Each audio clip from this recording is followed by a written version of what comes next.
네, 이번 시간에는 기권과 지구 기온에서 세 번째 파트인 지구의 복사 평형에 대해서 다룰 거예요. 첫 번째로 복사 에너지에 대해서 다룰 건데, 복사 에너지는 물체가 복사라는 형태로 방출하는 에너지를 지칭합니다.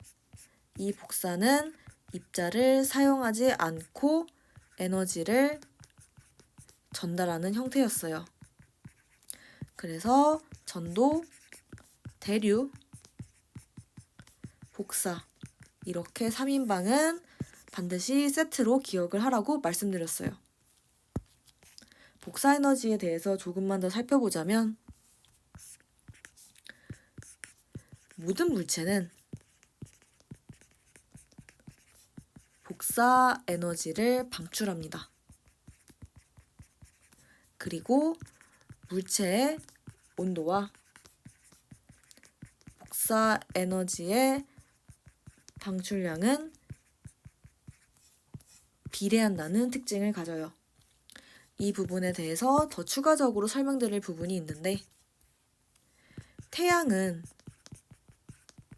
주로 적외선, 가시광선, 자외선을 방출합니다.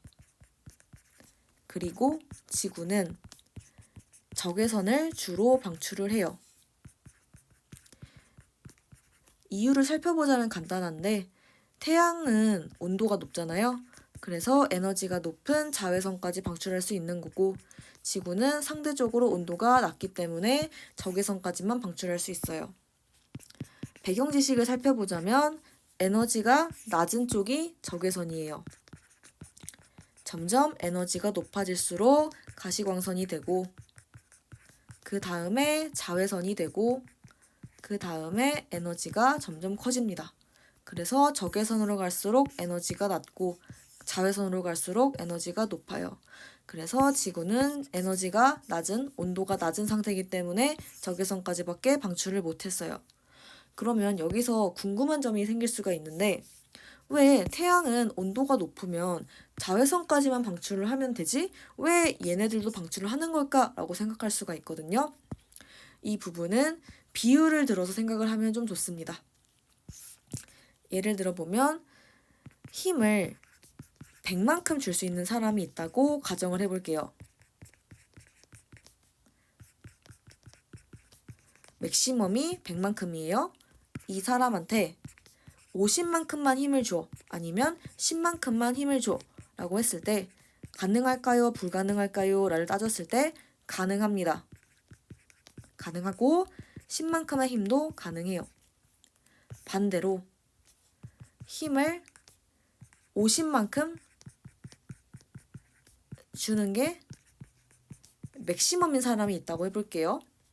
이 사람한테 100만큼 힘을 줘 라고 물어볼게요. 그러면 힘을 못 주죠. 맥시멈이 50이기 때문이에요. 반대로 10만큼 힘을 줘 라고 했을 때 이 사람은 줄 수가 있어요. 이걸 이해를 하면 이 원리가 이해가 돼요. 태양은 온도가 높기 때문에 자외선같이 에너지가 큰 빛을 방출할 수 있어요.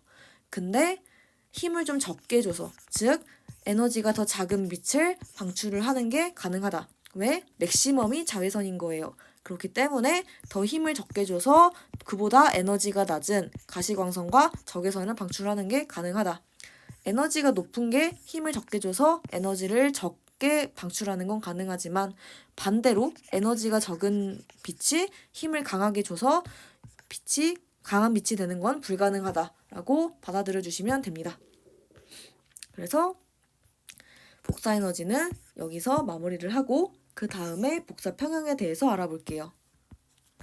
복사 평형은 어떤 물체가 흡수하는 복사 에너지의 양이 방출하는 복사 에너지의 양과 동일한 상황일 때, 이때 온도가 일정하게 유지되거든요. 이 상태를 바로 복사평형이라고 정의를 합니다. 지구도 마찬가지로 이 복사평형을 이루고 있는데요. 지구도 흡수하는 태양 복사 에너지와 방출하는 지구 복사 에너지가 동일한 상황이에요. 그러면 복사평형을 이룹니다. 이렇게 복사평형을 이루기 때문에 지구의 평균 기온은 거의 일정하게 유지가 됩니다. 이 부분을 그림을 그려서 더 이해가 쉽도록 해볼게요. 태양의 관점에서 먼저 살펴볼게요. 태양의 관점에서 살펴볼 건데 첫 번째로 30%는 반사가 됩니다. 20%는 대기에서 흡수가 됩니다.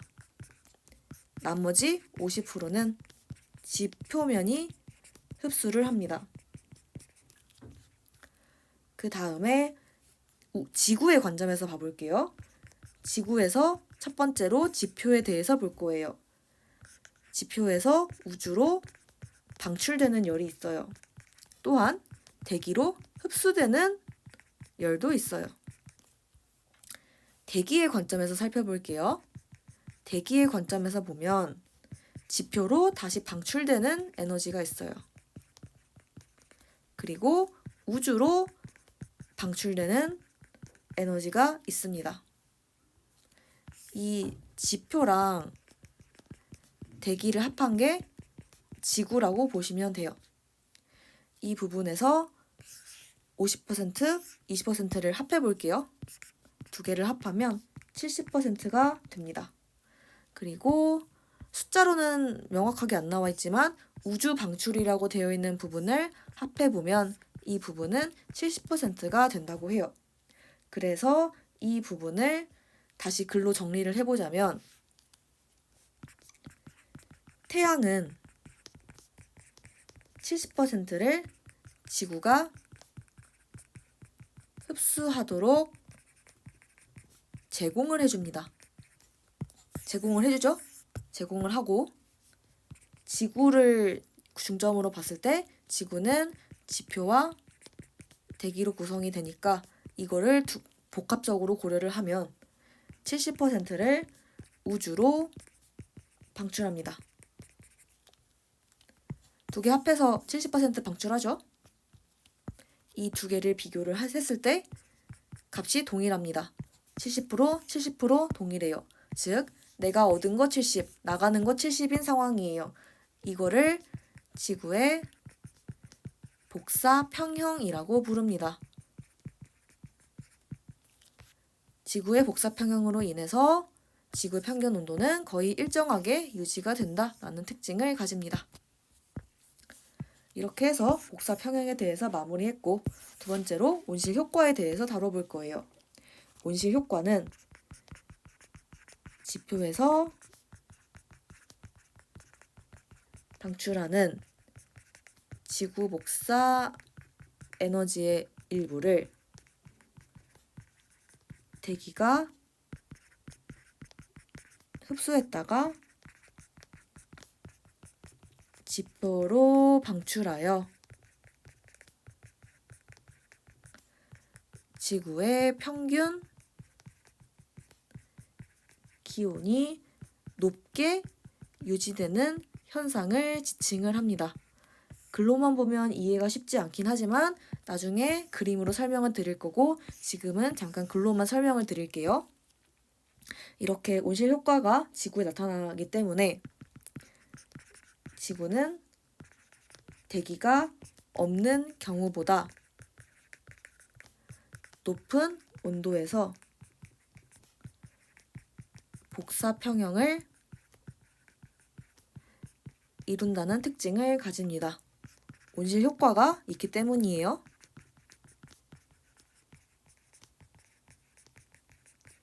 이 부분을 그림으로 그려서 설명을 해볼게요. 첫 번째로 만약에 대기가 없는 가상의 지구를 상상해 봅시다. 이러한 경우에는 태양이 지표면으로 에너지를 전달하는데 태양 복사 에너지를 전달합니다. 이 에너지를 받은 지표면은 그냥 흡수만 하는 게 아니라 지구 복사 에너지를 방출을 하게 됩니다. 즉, 들어왔다가 바로 나간다. 이렇게 생각하시면 돼요. 이거는 가상의 지구고, 만약에 실제 지구를 상상해 보겠습니다. 대기가 존재를 하는 상황이에요. 태양이 있고 지표가 있는데 여기서 끝나는 게 아니라 대기가 존재를 합니다. 당연히 태양은 지표에게 태양 복사 에너지를 공급해요. 지표면은 다시 지구 복사 에너지의 형태로 우주로 방출을 하기도 하고 다시 대기에게 제공을 하기도 합니다. 대기는 여기서 받기만 하는 게 아니라 다시 우주로 방출을 하기도 하고 다시 지표면으로 쏘기도 해요. 이렇게 복잡한 과정을 거치는데 바로 들어왔다가 바로 나가는 가상의 세계와 다르게 바로 들어왔지만 여러 가지 과정을 거치면서 지구 내부에서 계속 왔다리 갔다리 거려요. 즉, 이걸 통해서 알 수 있는 건 대기가 없을 때보다 지구에 더 에너지가 오래 머문다라는 걸 알 수 있어요. 그냥 나가는 게 아니라 대기를 기준으로 왔다리 갔다리 거리죠. 그래서 더 오래 머물게 됩니다. 이로 인해서 지구의 온도는 상승을 하게 돼요. 만약에 대기가 없었으면 지구의 온도는 굉장히 낮아서 엄청나게 추위 속에서 살아야 했을 거예요. 그런데 대기가 존재했기 때문에 대기가 지구에 더 오래 머물 수 있어서 지구의 평균 온도는 지금과 같이 유지가 됐다라고 생각해 주시면 됩니다. 그래서 이번 시간에 지구의 복사 평형에 대해서 다뤄봤고 여기서 강의를 마무리하도록 하겠습니다.